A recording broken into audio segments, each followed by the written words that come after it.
Sa mga nagtatanong, ito na yung update ko sa mga wild strawberries na nakita ko dito sa bakuran namin. Dami nga po nakapanood dun sa mini vlog ko nung nakaraan. May nakita ako maliliit na strawberries. Kaya nagtanong ako kung pwede ba yung kainin. Ang dami nga po nag-comment mga auntie na pwede daw yung kainin. Kaya naman kinabukasan, nagpunta ulit ako dito sa aking mini garden para tignan yung mga wild strawberries. At para subukan din kainin mga auntie. Dito sa amin, tuwing buwan ng May o kaya June, lagi namin tong nakikita at napakadami pa. Hinahayaan lang namin dyan na mabulok at hindi namin kinukuha. Gusto ko talagang tikman kung ano ba talaga yung lasa. Curious ako kaya nagtanong ako sa inyo kung pwede ba talagang kainin. At yun na nga, ang dami ko nabasang comment na pwede daw itong kainin. Napasearch na rin ako sa Google kung ano bang tawag talaga dito sa nakita namin. Kung hindi ako nagkakamali, ang tawag daw dito ay snake strawberry. Dahil natatakot ako malason, kaya tumikim lang ako ng isa. Habang nandito ako, lumapit sa akin si Kenshi. Sabi niya sa akin, wag ko daw itong kakainin. Dahil pwede daw ako malason. Pwede daw sumakit yung ulo ko, magsuka. At pwede din daw sumakit yung tiyan ko. Buti pa tong anak ko, mga antiam muna. Ang sabi sa akin ng anak ko, ang tawag daw dito こ ay れは毒があるから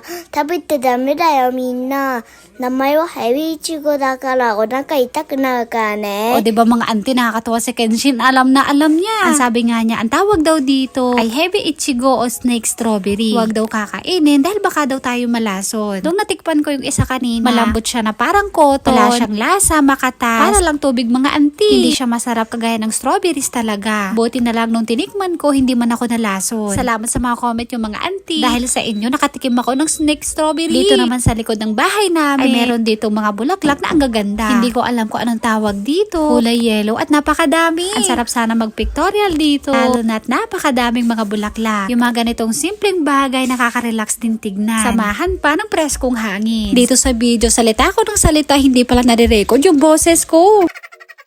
So yun lang po, maraming salamat sa panonood. Thank you for watching. Sayonara and だらんだんちゃびっぽみんなじゃあねバイバイジェシカの動画見てありがとうございました。